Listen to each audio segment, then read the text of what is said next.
students, welcome to online classes class 7 CBSE subject Hindi day 4. Today our topic is Bal Mahabharat Katha. In our 7th class NCERT book, it is non-detailed. This book is given only Mahabharat story given this book. So we introduce the Mahabharat. What is there in that? See my dear children, बाल महाभारत कथा. चलो आगे हम जाके किताब में क्या है, महाभारत में कौन कौन है, इसकी स्टोरी हम जानकारी बहुत से मिलेंगे हमको. देखिए पहला पार्ट है ये देवव्रत. दिख रहा है ना आपको, यहाँ पे देवव्रत है. जो महाभारत कहानी कहाँ से शुरू हो चुकी है हमारी, उसके जानकारी मिलने के लिए देवव्रत के बारे में हम जानना पड़ेगा. देवव्रत, ये देवव्रत का कैरेक्टर क्या है, कौन है ये, क्यों इससे महाभारत की स्टोरी हमको शुरू होना है, हो चुकी है. अच्छा चलो बच्चों हम जानेंगे महाभारत की स्टोरी के बारे में. गंगा एक सुंदर युवती का रूप धारण किए. आप सब जानते हो ना बच्चे, गंगा कौन है, नदी. गंगा कौन है, नदी. ये नदी एक सुंदर लड़की जैसी रूप धारण कर ली है. कौन, गंगा. कैसा रूप, सुंदर लड़की जैसा रूप धारण कर ली है. कौन बच्चों, देखो यहाँ पे गंगा किस रूप धारण कर लिया, युवती. कैसी युवती, वो सुंदर युवती.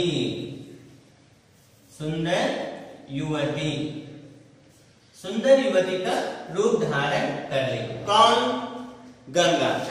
चलो नदी के तट पर खड़ी थी. कहाँ खड़ी थी बच्चों, नदी के तट पर. नदी के, रिवर के एज ऑफ रिवर, नदी के तट पर खड़ी थी. उनके सौंदर्य को देखकर, सौंदर्य का मतलब एकदम बिल्कुल ब्यूटीफुल लग रही थी वो लड़की. ऐसी ब्यूटीफुल लग रही थी, बहुत सुंदर खूबसूरत लग रही थी. ऐसी लड़की थी. कौन धारण किया, सुंदर लड़की जैसा, गंगा नामक एक लड़की ने सुंदर युवती जैसा रूप धारण करके कहाँ खड़ी थी, नदी के किनारे. नदी का मतलब क्या है बेटा, रिवर. किनारे मतलब एड्ज, नदी के एड्ज में खड़े रही थी. नव यौवन में राजा शांतनु को मोह लिया था. किसको मोह लिया था, शांतनु. देखो बेटा, शांतनु राजा को मोह कर लिया. कौन मोह कर लिया, गंगा. किस धारण में मोह कर लिया, सुंदर युवती जैसी. शांतनु को मोह कर लिया, अट्रैक्ट कर ली. अट्रैक्ट किसको, शांतनु राजा को. बच्चों सुनिए, शांतनु राजा को गंगा एक सुंदर युवती का रूप धारण करके बहुत अट्रैक्ट कर ली. गंगा बोली, राजन. कौन बोले, गंगा बोली. किससे बोली बच्चों, देखो शांतनु से बोली है. क्या बोली है, आपकी पत्नी होना मुझे स्वीकार है. आपकी पत्नी मतलब क्या है, wife. I want to marry. तुझे मैं शादी करना चाहती हूँ, मुझे पसंद है. आपसे शादी करना, ब्याह करना, विवाह कर लेना मुझे पसंद है. कौन किया, कौन किससे कहा, बोलिए बच्चों. गंगा नामक सुंदर युवती शांतनु राजा से कहा था, मुझे आपसे शादी करना है. क्या आप मानोगे, do you agree this word, with whom to ask him. Shantanu राजा से पूछ रही थी, डू यू अग्री. यस, उसने पूछ लिया था मुझे से शादी करने के लिए. आपको पसंद है क्या, आप तैयारी में हो चुके हैं क्या. अच्छा चलो आगे क्या बढ़ेगी स्टोरी. गंगा बोली, राजा ने कहा अवश्य. राजा बोल दिया अवश्य. कितनी बहुत सुंदर ब्यूटीफुल वुमन, इतनी सुंदर लड़की अपने आप खुद आकर उनसे कहा था, क्या कहा था, मुझसे शादी करोगे? यस रियली, जरूर से शादी करूंगी मैं। कैसे बोले राजा ने? या मैं आपसे शादी करूंगा। दोनों को अवश्य सडन ऐसा ही एक्सेप्ट कर दिया। कौन पूछे? वो तो गंगा ने पूछे थे। किससे पूछे थे? शांतनु राजा से पूछे थे। शादी करोगे क्या? हाँ जरूर मैं शादी कर लूं। अवश्य राजा शांतनु ने गंगा की सारी शर्तें मान ली। अच्छा चलो, मुझसे शादी करने के लिए मैं आपको कुछ शर्त, कंडीशंस रखूंगी। If you want marry to me I will give you some conditions. मैं तुझे थोड़े कंडीशंस देना चाहती हूँ। क्या है वो, देखेंगे आगे चलकर। राजा शांतनु ने गंगा की सारी बातें, शर्त मान ली और वचन दिया कि वह उठकर पूर्ण रूप से पालन करेंगे। वो तो जरूर, मैं आपकी बात मान लूंगा। क्यों मान लूंगा? मैं तुझसे शादी करने के लिए तैयार हो गया है, इसलिए मैं जो आप कहते हैं, जो आप शर्त रखते हैं, उसको मैं पसंद करता हूँ। अच्छा चलो, समय पाकर गंगा ने शांतनु के कई तेजस्वी पुत्र हुए, परंतु गंगा ने उनको जीने नहीं दिया। देखिए बच्चों, यहाँ पे शादी हो चुकी किसको? गंगा और शांतनु, इन दोनों को शादी हो चुकी। सुंदर सुंदर बच्चे होने लगे, चिल्ड्रंस, बच्चे होने लगे, परंतु गंगा ने उनको जीने नहीं दिया, उनको जीने नहीं दिया। लेकिन बच्चे तो होते थे, उनको जीने नहीं दिया। एकदम जाकर कहां डालती थी वो? बच्चों के पैदा होते ही, बच्चों की उनका जन्म होते ही, किनसे? शांतनु राजा से गंगा को बच्चे होते ही क्या करते थे वो? नदी की बहती हुई धारा में फेंक देती थी। देखिए बच्चों, गंगा ने शांतनु से विवाह हो चुका और उनके सुंदर सुंदर लड़के भी होते थे, और वो लड़कों को, वो बच्चों को कहां फेंक देती थी वो? बहता हुआ नदी में। बहता मतलब फ्लोइंग वाटर, बहता हुआ पानी में लेके जाकर बच्चों को फेंक, थ्रोइंग, उसमें डाल देती थी, बहते हुए धारा के फेंक देती थी। हंसती मुस्कुराती।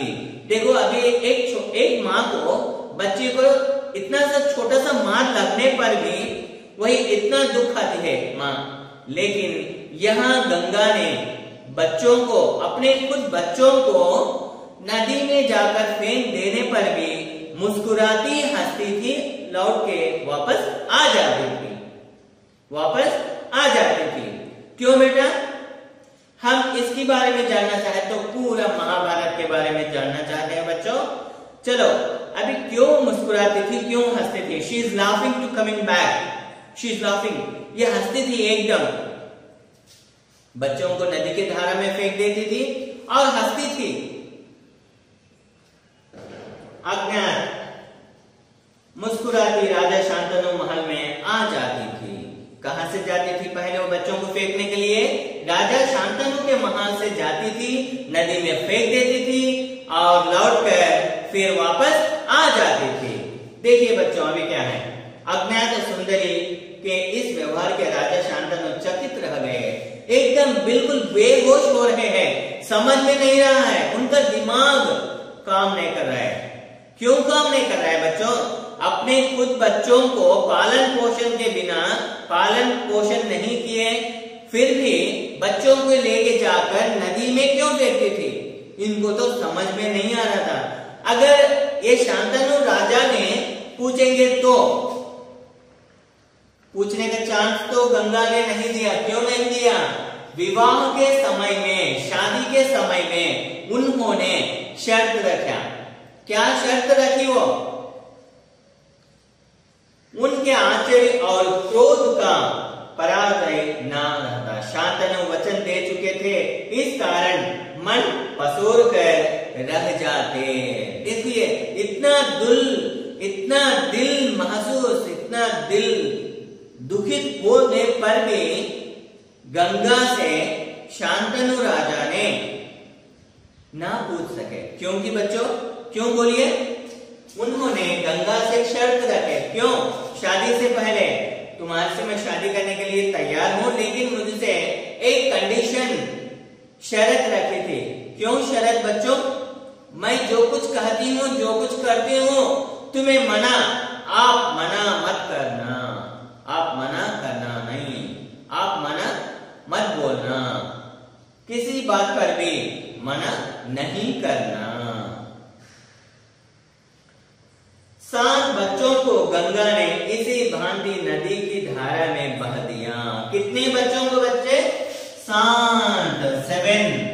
7 बच्चों को ऐसा ही जन्म देते हुए उनके बच्चों को लेके जाकर कहां डालती थी वो? नदी के धारा में। गंगा देवी अपनी नदी के धारा में बच्चों को डाल देती थी। धारा में बहा दिया। 8वां बच्चा पैदा हुआ। देखिए बच्चों, 7 बच्चे तो मर चुके हैं, मर चुके हैं। कितने बच्चे मर चुके हैं? 7 बच्चे मर चुके हैं। किससे? गंगा और शांतनु दोनों से 7 बच्चे हुए, और वो 7 बच्चों को लेके जाकर कहां डाल दिए? वो बहता हुआ नदी में गंगा ने 7 बच्चों को डाल दिया। वो पूरे मर चुके हैं। अभी 8वां बच्चा, अभी 8 पैदा होता था। इसी लेकर तरफ जाने लगी तो शांतनु से ना रह गया। बोले, मां होकर अपने नादान बच्चों को अकारण ही क्यों मार दिया? अकारण ही क्यों मार दिया? देखिए, इनका तो पेशेंस से 7 बच्चों तक वे इंतजार किया, वेट किया। क्यों वेट किया? गंगा देवी को पसंद पड़ के उन्होंने शादी कर लेने की वजह से, और उसके साथ साथ गंगा देवी को शर्त देने से, शर्त पाने से, शर्त पाने से, प्रॉमिस लेने से, कंडीशन लेने से, प्रॉमिस की वजह से 7 बच्चों को नदी में बहने पर भी वह कुछ ना बोल सके। कौन? शांतनु राज। शांतनु राज कुछ नहीं बोल सके। 7 बच्चों को बहा दिया, और 8वां बच्चा तो जन्म हुआ। 8वां बच्चा जन्म हुआ। नादान बच्चों को मां होकर पूछने के लिए तैयार हो गए। कौन तैयार हुए? देखे देखे देखे 7 बच्चों तक उन्होंने देखे। मुंह उठा के जबान निकाल के बात नहीं कर सके। वो क्यों नहीं बात कर सके? ये तो प्रॉमिस करने के वजह से ना मिल सके। यह घृणित व्यवहार तुम्हें शोभा नहीं देता।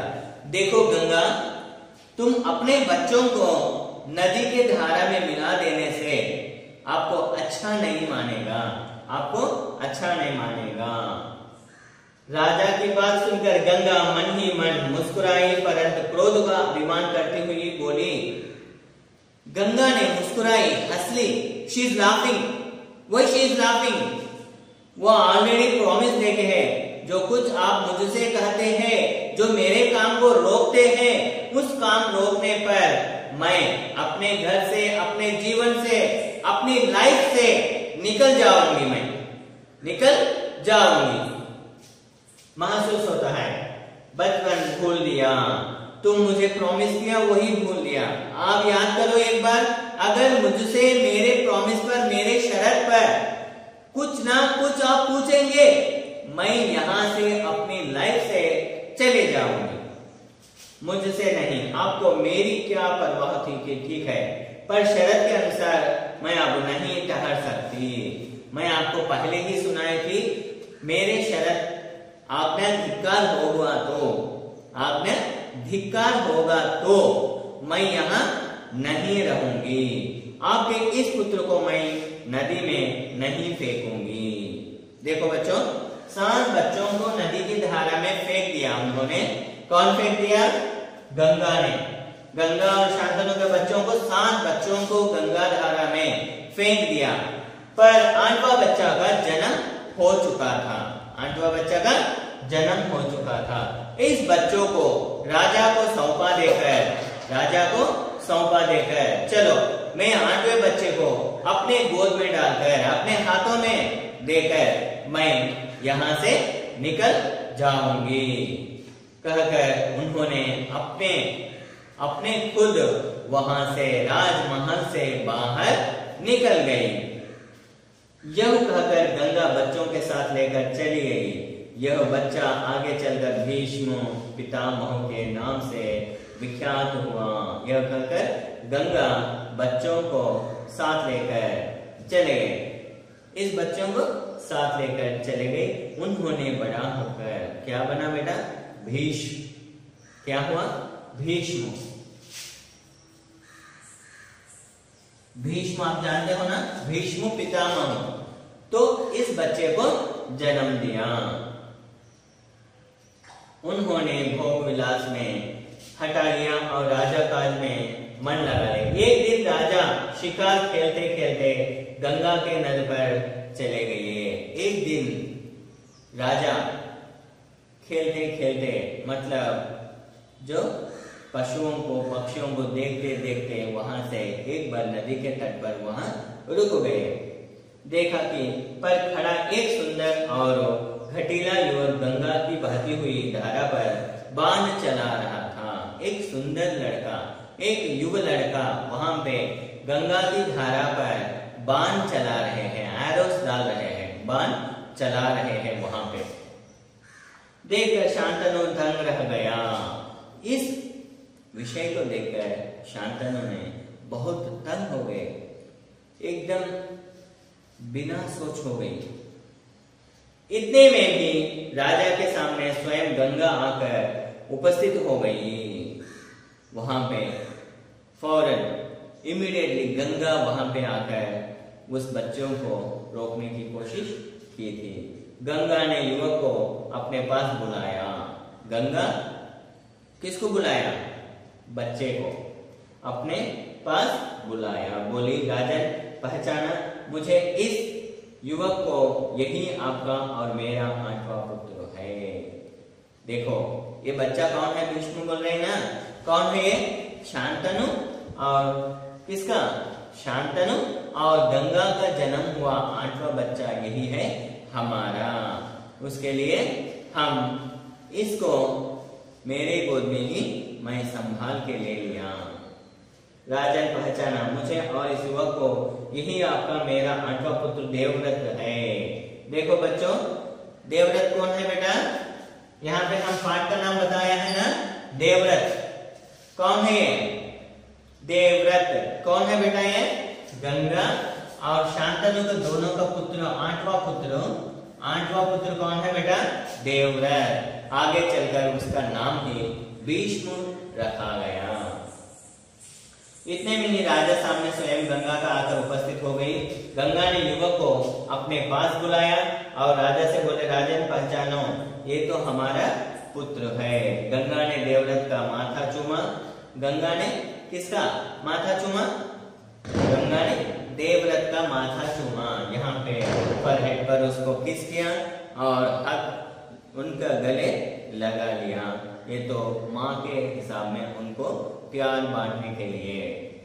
देवव्रत माथा चूमा और आशीर्वाद देकर राजा के साथ उसे विदा लेकर दिया। उसने विदा कर दिया। विदा का मतलब सेंड ऑफ बोलना। सेंड ऑफ किसको? गंगा ने देवव्रत का माथा चूमा और आशीर्वाद ब्लेसिंग से देकर राजा के साथ उसे विदा लेकर चले गए। राजा को विदा सेंड ऑफ लेकर चले गई। यही तो हमारा पहला पाठ होता है जो महाभारत में देवव्रत कौन है बेटा? देवव्रत के बारे में तो अभी अपना स्टोरी पूरा पहचान मिल गई बेटा। देवव्रत कौन है बेटा? गंगा और शांतनु का दोनों का पुत्र होता है देवव्रत। देवव्रत का नाम आगे चलकर क्या होता है? भीष्म होता है। आप सब जानते हैं ना भीष्म पितामह कौन है? हाँ, भीष्म पितामह के बारे में आप जरूर जानते हो। कितने बच्चा? ये तो देवव्रत और शांतनु का 7वां बच्चा तो ये सांप मर चुके हैं, गंगा के धारा में बहा दिया, और 8वां पुत्र होता है देवव्रत। ओके बच्चों, अभी तो हमारे पहला पार्ट जो महाभारत में होता है, देखिए बाल महाभारत कथा 7वीं कक्षा में यही हमको दिया गया है। आप मैं समझाने के लिए कोशिश किया बच्चों, अभी बिल्कुल समझ गए समझ रहा हूं मैं। Okay, thank you very much.